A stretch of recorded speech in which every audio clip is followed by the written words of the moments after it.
안녕하세요. 챕터 5 리샘플링 메소드 강의 시작하도록 하겠습니다.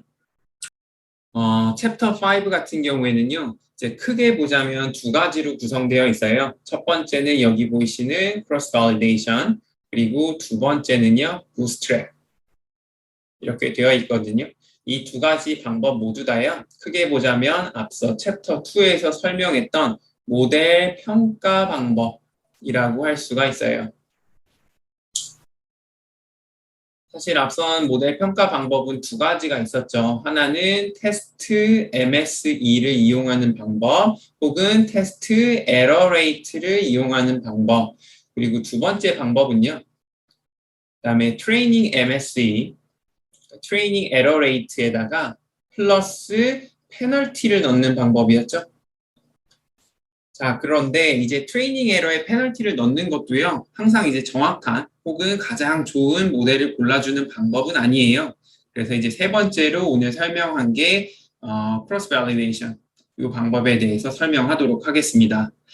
오늘 수업에서는요, 이제 대표적인 세 가지 방법을 설명할 거고요. 첫 번째 방법이 여기 보이는 validation set, 그다음에 두 번째가 leave one out cross validation, 그리고 세 번째가 가장 일반적인 형태인 K-fold cross validation.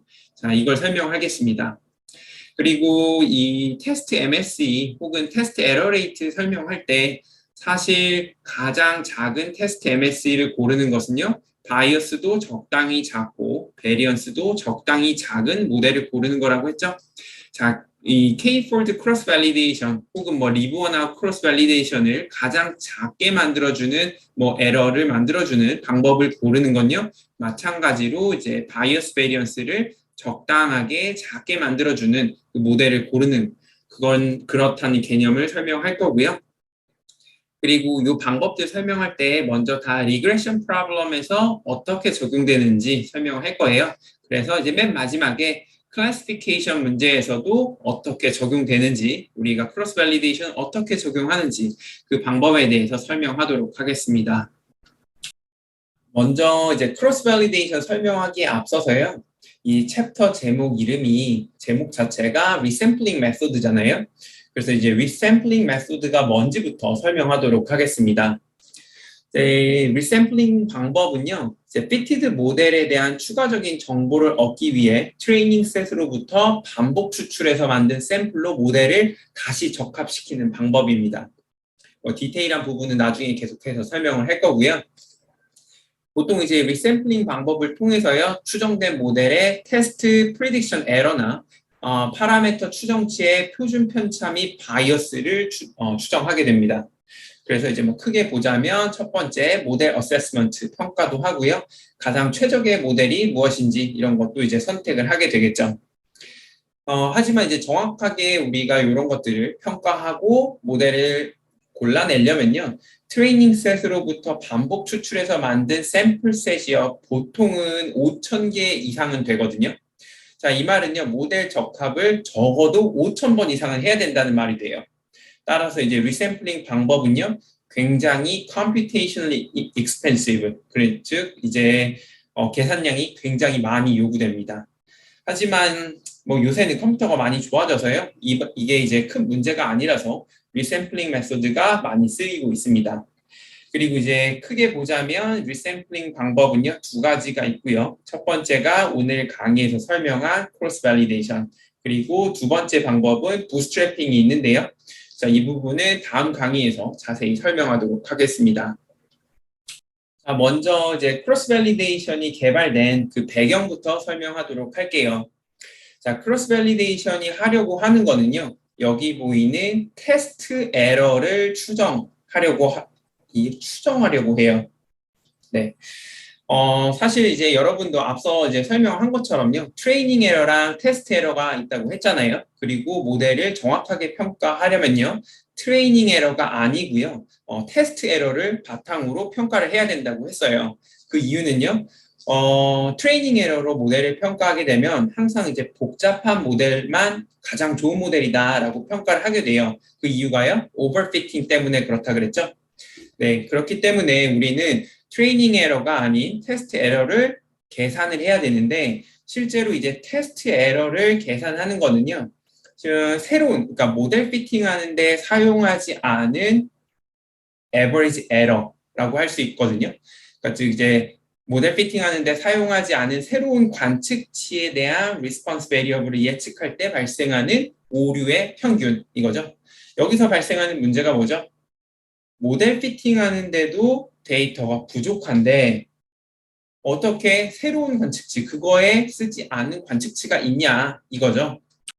먼저 이제 크로스 밸리데이션이 개발된 배경부터 설명하도록 하겠습니다. 자, 크로스 밸리데이션이 하고자 하는 거는요. 테스트 에러의 추정이에요. 테스트 에러를 정확하게 이제 계산하는 게 아니고 이걸 추정하는 거예요. 자, 우리가 그러면 테스트 에러가 왜 필요하냐라고 하면은 사실 이 부분은 앞서서 설명했는데 트레이닝 에러와 테스트 에러 중에서 모델을 평가하는데 사용할 수 있는 건 뭐라고 했죠? 테스트 에러예요. 왜냐하면 우리가 트레이닝 에러를 바탕으로 모델을 평가를 하면요. 이제 모델을 지나치게 복잡한 모델이 항상 좋다고 이렇게 평가를 할 수가 있죠. 오버피팅 이슈 때문에요. 그렇기 때문에 이제 모델 평가하는 데 있어서의 기준은요. 테스트 에러가 돼야 되고요. 하지만 이제 테스트 에러 같은 경우에는요. 문제가 있죠. 테스트 에러의 정의가 뭐죠? 애초에 어떤 모델 피팅을 하는데 사용하지 않았던 데이터가 만들어내는 에러의 평균이 있잖아요. 그럼 여기서 이 문제는 뭐냐면요. 이제 모델 피팅 하는데 사용하지 않은 데이터가 필요해요. 하는데 모델 피팅 하는데도 항상 우리는 데이터가 부족하죠. 이러한 현상 때문에 우리 지난 강의 시간에 대안으로 트레이닝 에러 플러스 페널티를 이용한 이제 많은 AIC 혹은 BIC 뭐 이런 것들을 배웠죠. 하지만 이것도 항상 좋은 것만은 아니거든요. 궁극적으로 우리가 원하는 건 테스트 에러죠. 그래서 크로스 밸리데이션을 통해서 테스트 에러를 추정을 하도록 하겠습니다. 자, 그래서 이제 앞서 설명한 것처럼 이제 가장 좋은 거는요. 이제 데이터 셋 자체가 굉장히 커서요. 굉장히 큰 테스트 셋을 갖고 있는 거예요. 하지만 이런 경우는 거의 없다. 그래서 테스트 셋을 우리가 큰 테스트 셋을 갖추기가 어렵죠.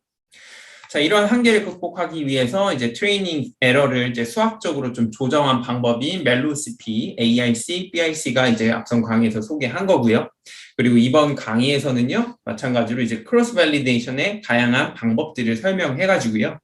뭐 조금 디테일하게 말하면요, 모델 학습할 때 트레이닝 observation의 일부 보류한 다음에 그 보류된 observation에 대한 statistical learning을 적용하여서 이제 테스트 에러를 추정하는 리샘플링 방법을 설명하도록 하겠습니다. 그게 바로 크로스 밸리데이션이죠. 자, 그래서 이제 처음으로 소개할 크로스 밸리데이션 방법은요, 밸리데이션 셋 어프로치예요. 밸리데이션 셋 어프로치 같은 경우에는 뭐 약간의 개념 차이는 있는데요. 사실상 이제 테스트 셋의 개념과 동일하다고 이해하시면 됩니다. 자, 밸리데이션 셋에서는요, 이제 사용 가능한 샘플을요, 이제 뭐 아래 그림처럼요, 뭐 1부터 뭐 n개까지 있는 observation이 있을 때요, 임의로 트레이닝 셋이랑 밸리데이션 셋 두 부분으로 이렇게 나눠줍니다. 그래서 뭐 파란색을요, 트레이닝 셋. 그리고 여기를 테스트 셋. 이렇게 나눠주는 거죠. 그리고 이제 모델을 추정할 때는요, 이 파란색인 트레이닝 셋만 이용을 하고요. 그 다음에 여기서 어떤 모델이 나왔겠죠? F hat. 이 모델을 평가할 때는요, 이 테스트 셋만 이용을 하게 돼요. 자, 이게 바로 이제 밸리데이션 셋 어프로치인데요. 이 밸리데이션 셋 같은 경우에는 이제 모델 학습하는데 사용하지 않았기 때문에 이제 사실상 테스트 셋과 똑같고요. 따라서 이제 밸리데이션 셋 에러는요, 테스트 에러의 추정치라고 할 수가 있습니다. 뭐 일반적으로 이제 연속형 반응 변수의 경우에는요, 이제 mean square of error, MSE를 사용하고요. 우리가 카테고리컬 반응 변수, 클래시피케이션 문제 같은 경우에는 이제 오분류율이라고 불리는 misclassification error rate를 사용한다고 이제 앞서 설명드렸죠. 그리고 이제 다음 문제는 뭐냐면요. 이렇게 원 데이터를 두 가지 셋으로 지금 나누고 있잖아요. 그럼 이 비율을 뭐 어떻게 둬야 되냐? 이런 질문이 있는데요. 그건 사실상 샘플 사이즈가 얼마나 있느냐에 따라 조금 달라요. 이 n이 굉장히 크다고 할게요. 뭐 100만 개 이상. 뭐 실제로 어떤 모델 추정하는데 우리는 사실 1000개만 있어도 돼. 그런데 저는 뭐 10,000개가 있다고 할게요. 자, 그렇게 되면요. 요거를 이제 5,000개, 5,000개면 기존에 필요했던 1,000개보다 훨씬 많죠? 그러니까 5,000개로 학습을 하고요. 나머지 5,000개로 평가를 하는 거죠. 그런데 만약 제가 가진 데이터가 실제로 모델 학습 정확하게 하려면 1,000개가 필요한데 저는 500개밖에 없어요. 그러면 이제 이거를 반으로 나눠주면 250개, 250개 이렇게 나눠지잖아요. 그러면 안 그래도 부족한데 더 많이 부족하게 되잖아요. 그렇죠? 그러면 모델 애큐러시가 좋지가 않겠죠. 그렇기 때문에 이런 경우에는 이제 8대2 이런 식으로 400개, 100개 이렇게 나눠주기도 합니다. 그리고 마찬가지로 만약에 우리가 샘플이 100개밖에 없어. 그러면 실제로 필요한 건 1,000개인데 그런데 이것도 8대2로 나누면 80개, 20개 이렇게 되죠? 아, 이거 원치 않아. 그래서 우리 99대1로 나누자. 99개, 1개 이렇게 나누면 어떻게 되겠어요? 이 1개로 사실 모델 평가하는 건 굉장히 부정확하겠죠?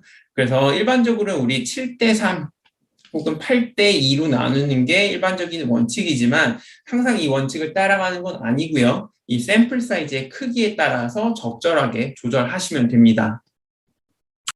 자, 이번에는 이제 방금 설명한 밸리데이션 셋 어프로치를 이용해서요. 우리가 앞으로 설명할 이제 리니어 리그레션이랑 이제 폴리노미얼 리그레션을 이제 비교해 보도록 하겠습니다.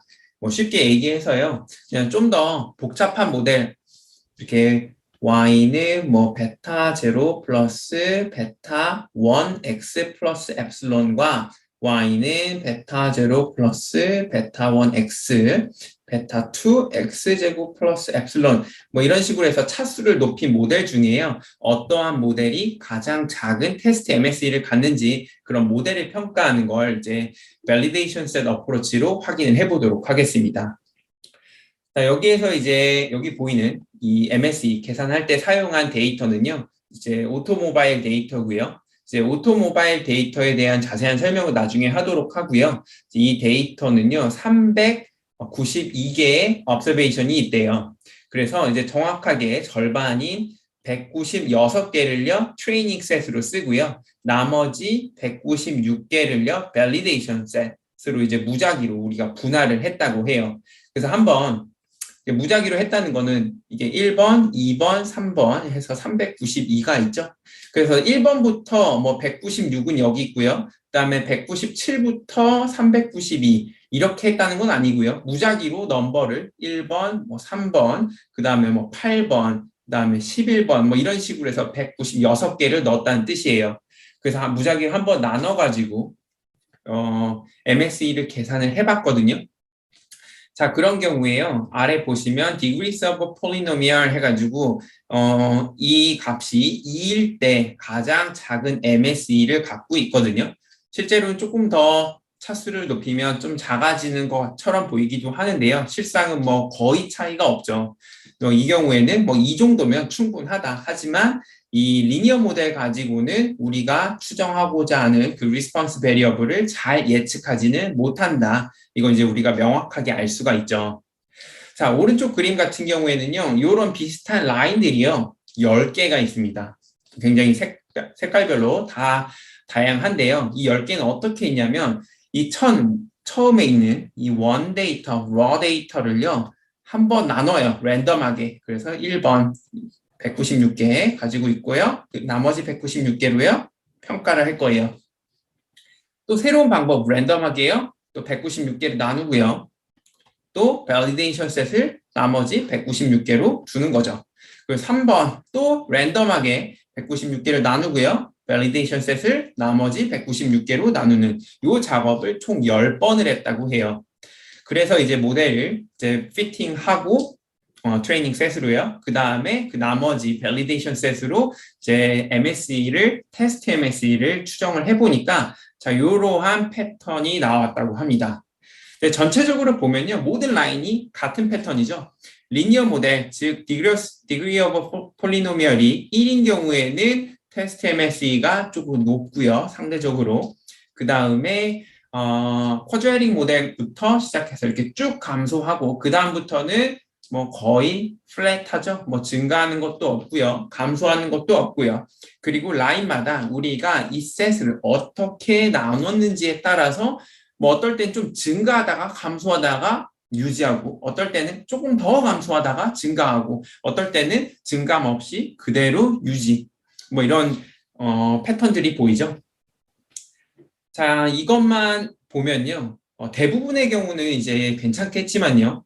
어떤 특정 밸리데이션 셋에 따라서는요. 테스트 MSE가 실제 그러니까 밸리데이션 셋이 제공하는 테스트 MSE의 추정치가요. 실제 테스트 MSE와 굉장히 다른 값이 나올 수 있어가지고 모델 평가를 잘못할 수도 있습니다.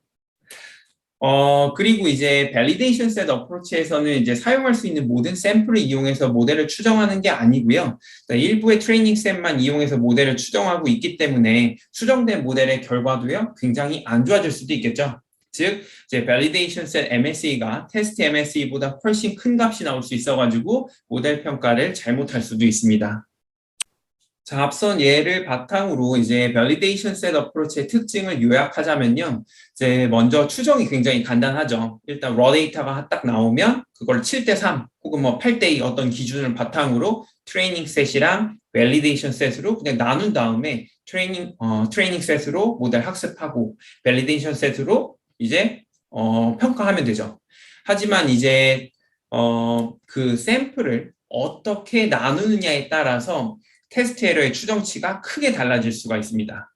또한 이제 모델 학습하는데 사용 가능한 모든 샘플을 사용하는 게 아니기 때문에 설령 진짜 최적의 방법이더라도요. 샘플 그 트레이닝 셋 자체의 observation 수가 정확해서 추정된 모델이 정확하지 않을 수도 있겠죠.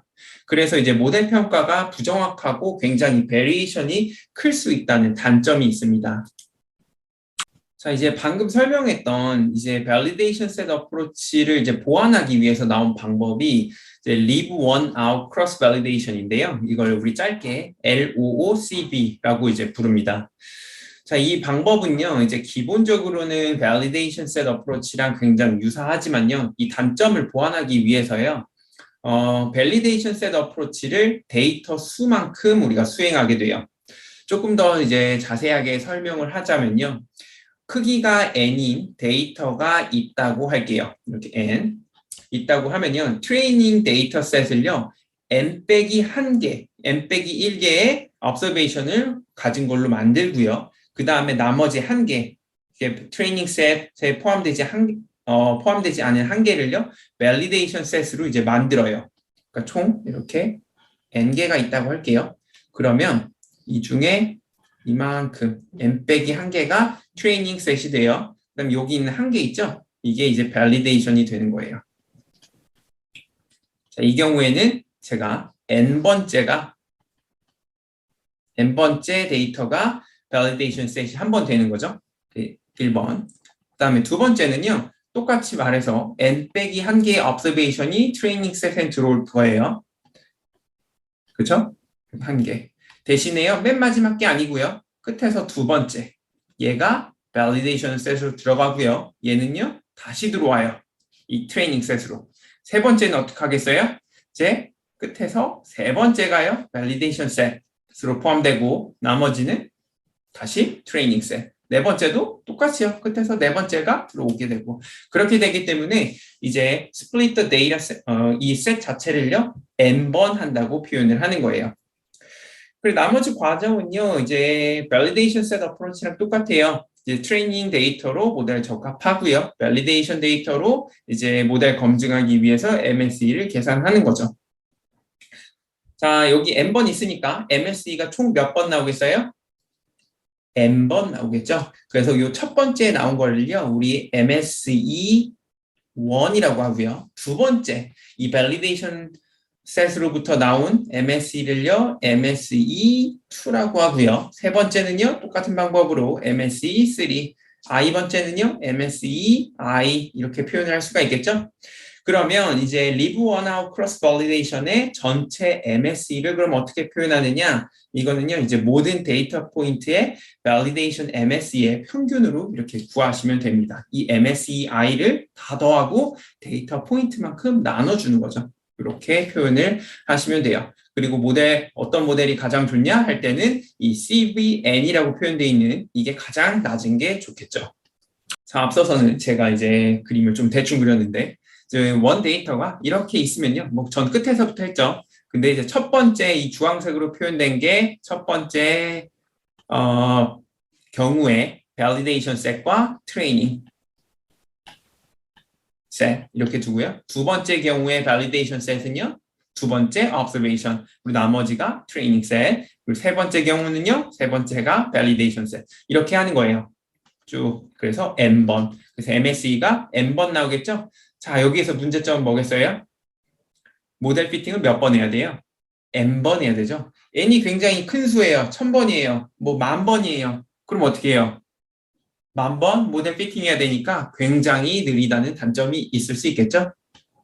자, 이러한 이제 LOCB의 장단점을요, 이제 Validation Set Approach랑 비교해서 설명을 하도록 하겠습니다.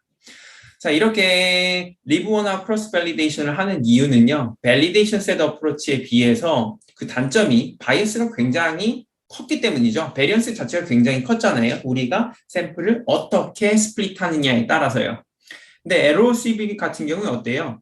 모든 경우를요, 한 번씩 다 고려해요. 그래서 뭐 제가 샘플을 나누거나 혹은 학생 여러분들이 여기서 샘플을 나누거나 뭐 어떻게 나누느냐 사실 그게 다 고정돼 있는 거예요. 그러다 보니까 이제 바이어스가 굉장히 작아지게 되겠죠. 그리고 이제 테스트 MS의 추정치가 제가 계산하는 거나 학생 여러분들이 계산하는 게 다 언제나 똑같게 돼요.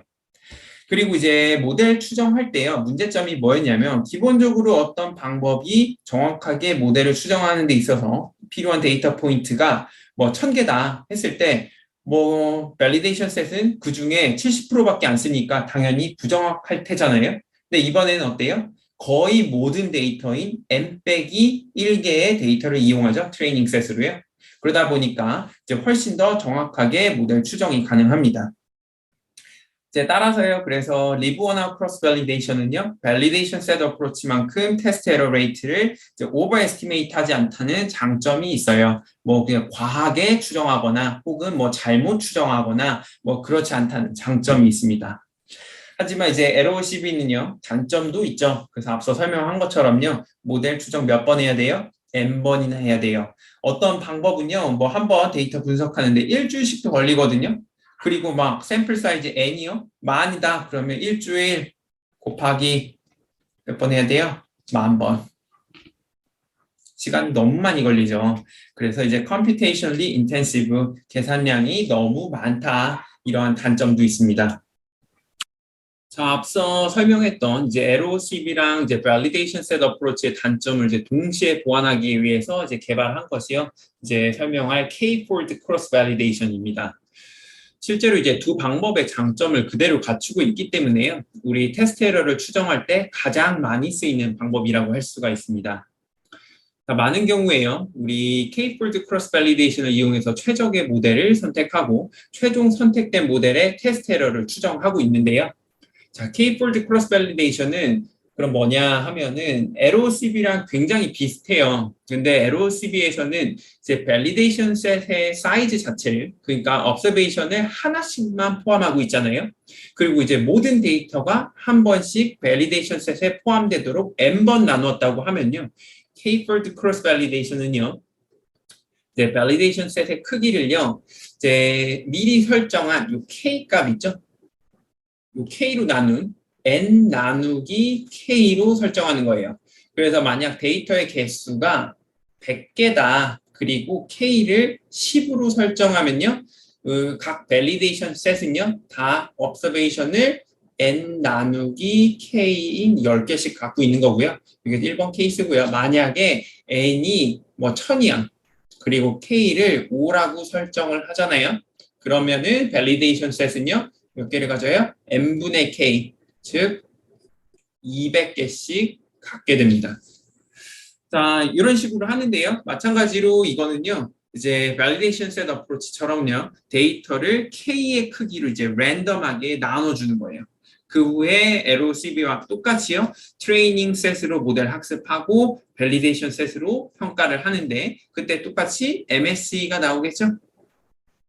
그리고 이제 i번째 셋에서 만든 걸 MSE sub i라고 두면요. 요거에 대한 MSE cross validation K는요.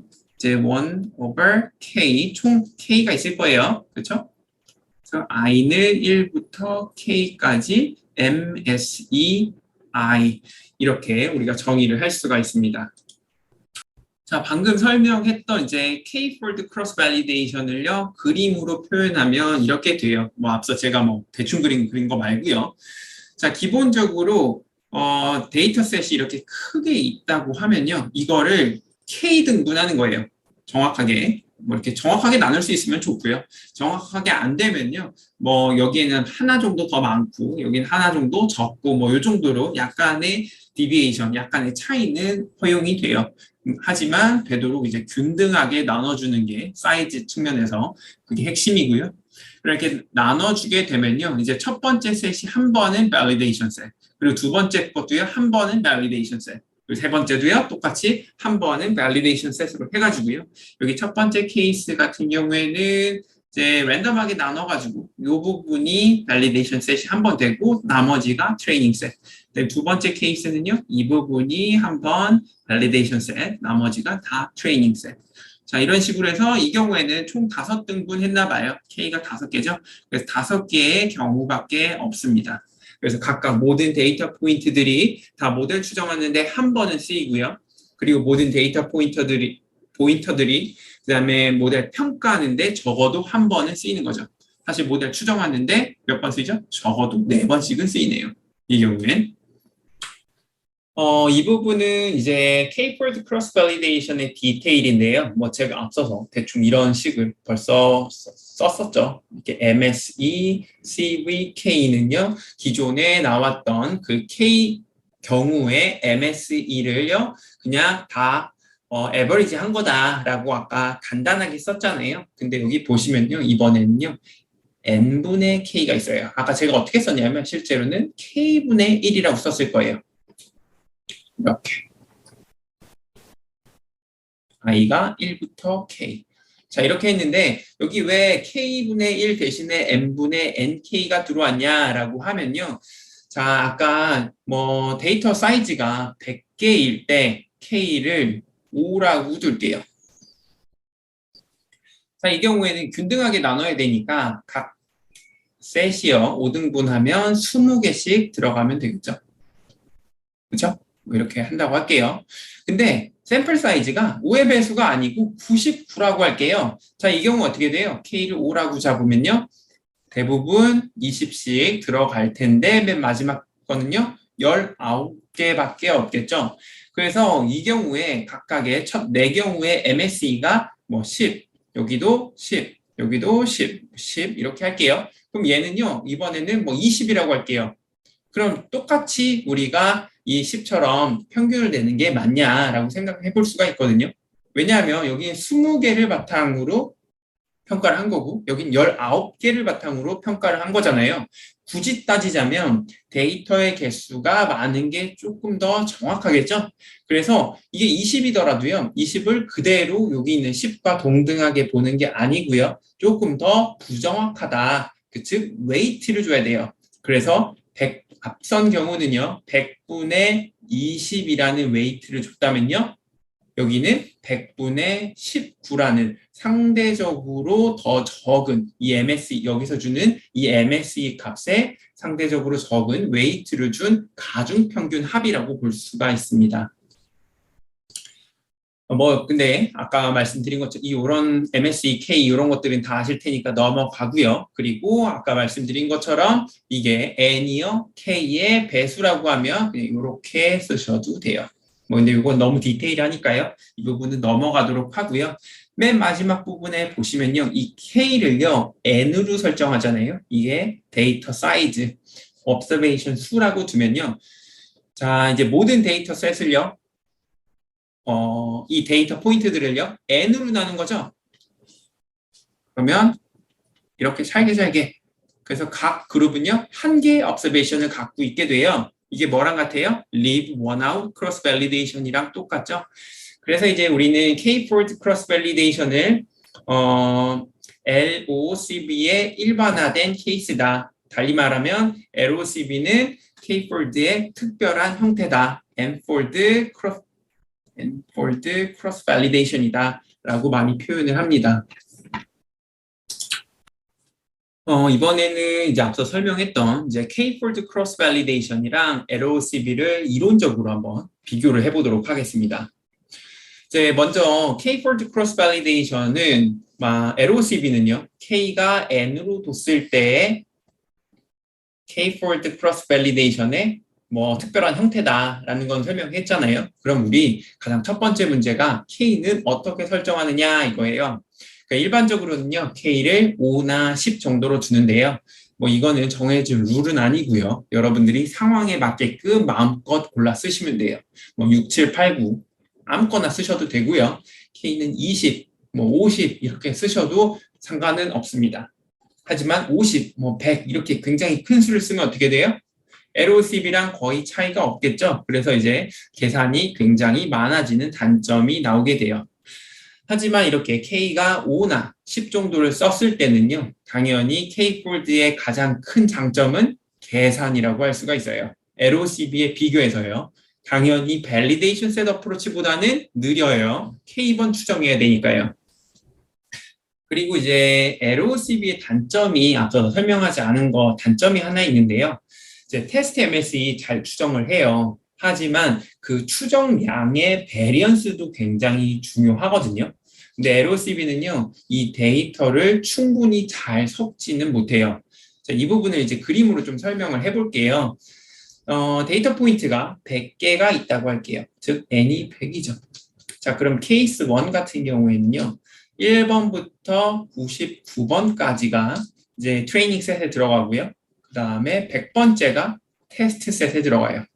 자, 그래서 어떤 방법을 적용할 건데, 뭐 그 방법을 리니어 모델이라고 가정을 해보도록 할게요. 자, 그러면 케이스 1에서 나온 리니어 모델 1에서 이거를 베타 0 헷 플러스 베타 1 헷 x 이렇게 둘게요. 자, 그리고 케이스 2는요. 1번부터 98, 그리고 100번이 트레이닝 셋이 될 거고요. 그 다음에 99번이 밸리데이션 셋이 되겠죠? 자, LM2 같은 경우에는 어때요? 어떤 거? 베타 0 헷 플러스 베타 1 헷 x인데 위에 헷 밸류랑은 달라요. 왜? 트레이닝 셋이 다르니까. 하지만 98개의 데이터가 공통적으로 쓰이고 있어요. 그렇죠? 그러니까 여기서 추정한 베타 0 헷과 베타 1 헷은요. 비슷할 수밖에 없어요. 충분히 다른 거나 인디펜던트 할 수는 없는 상황이죠. 케이스 3도 볼게요. 이게 이제 트레이닝 셋으로 들어가고요. 98번이 테스트, 밸리데이션 셋으로 정해지겠죠? 그럼 여기도요, 똑같이 이렇게 모델을 추정하는데요. 이것들이 어때요? 굉장히 다 유사해요. 똑같진 않겠죠? 또 유사하죠?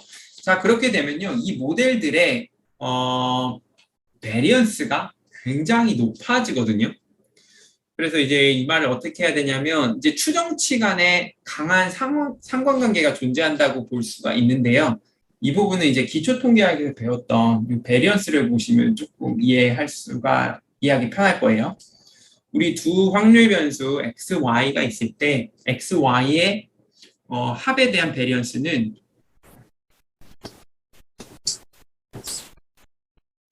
자, 단순히 이렇게 표현되지가 않죠. 인디펜던트면 이렇게 돼요.